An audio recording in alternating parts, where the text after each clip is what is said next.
justement, mais lorsque vous êtes tout seul au bout de l'océan, comment ça s'est passé? Mais en fait, on se recrée un peu notre univers et le bateau, on s'approprie le bateau petit à petit. Hein. Lorsqu'on part, on a effectivement anticipé comment on allait vivre dessus, mais très rapidement, on reconstruit le bateau en ayant des idées, on va mettre ça là. Donc, en fait, le bateau, ça devient notre cocon. Et même si on est sur un océan qui est parfois hostile ou parfois magnifique, nous, on a toujours notre petit cocon. Donc, je ne sais pas comment on pourrait comparer ça à la vie à terre, mais... Nous, on se concentre sur un peu des détails. Ouais. Et ouais, on est un peu au jour le jour, quoi, tout le temps. On est au quart le quart. On est un peu dans un autre état. C'est une expérience incroyable. Personnellement, comme... On s'adapte à tout, en fait. Et certainement, maintenant, on peut regarder et se dire on a fait ça, c'est incroyable. Mais une fois qu'on est dans un contexte, de toute façon, on n'a pas le choix. C'est ça, c'est que nous, on n'avait pas le choix. On ne peut pas se dire, bon bah là, on s'arrête. Hein.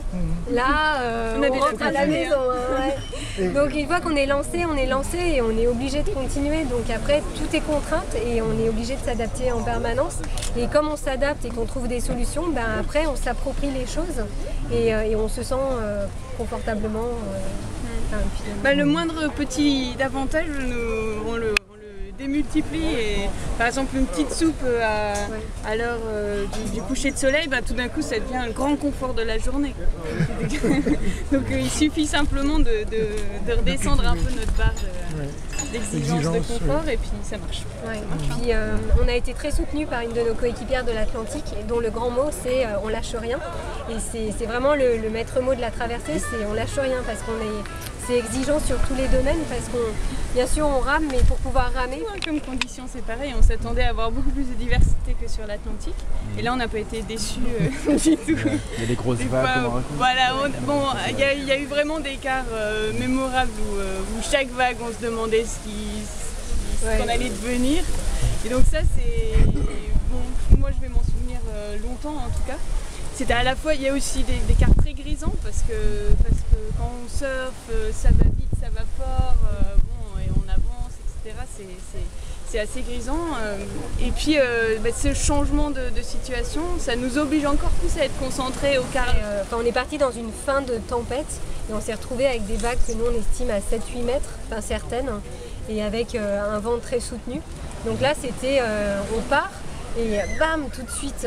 des nuits sans lune en plus, des nuits sombres, des nuits toutes noires où on ne voyait pas une étoile parce que le ciel était complètement couvert. Donc vous êtes, c'est tout noir autour de vous. Et puis là, vous savez qu'il y a des vagues complètement énormes. Vous voyez de l'écume qui remplit complètement le bateau, qui arrache les rames. Donc ça, c'était une première phase un peu difficile. Et puis après, on a eu 2 fois des coups assez soutenus avec du vent à 25 nœuds en base et qui allait même plus fort. Et la deuxième fois, les vagues sont montées de manière très très agressive, pas du tout comme ce qu'on a vécu ces derniers jours. Donc, comme le disait Laurence, on avait des vagues qui étaient certaines à 5-6 mètres. En fait, toutes les demi-heures, on a une série de 3 vagues. Et cette série de 3 vagues, elle est criminelle. La première, vous la passez, la deuxième, elle est dure.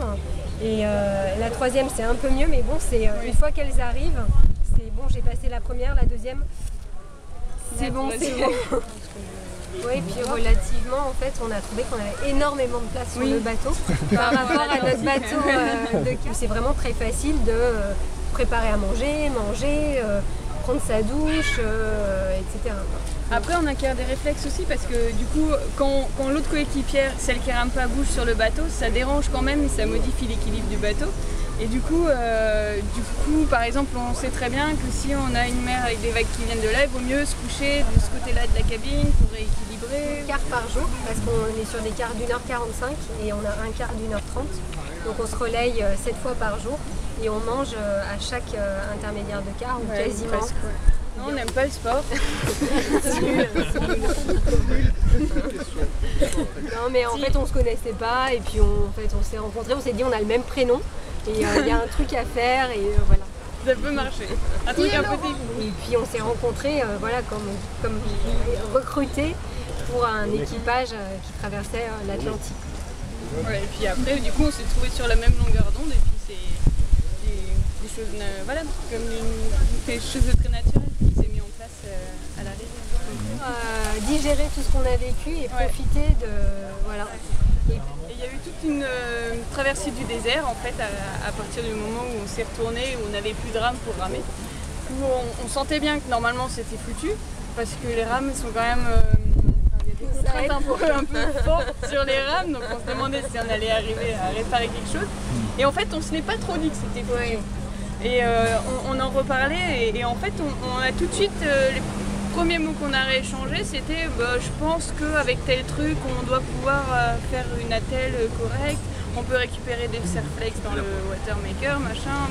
Et du coup, on est tout de suite reparti, même si quelque part on savait qu'il y avait de grandes chances pour que ce soit foutu, on a joué le jeu quand même d'essayer de faire ce qu'on pouvait et puis d'aller jusqu'au bout. Donc là, le doute, il était géré de cette manière-là.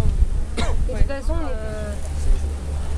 si on arrive, c'est bien, mais si on a tout donné et qu'on n'arrive pas, c'est aussi bien. Ouais. Donc en fait, on était toujours dans cette démarche de dire est-ce qu'on a tout donné? Non, on n'a pas tout donné, il y a encore des ressources à exploiter, il y a encore des choses à faire et donc c'est sans limite en fait.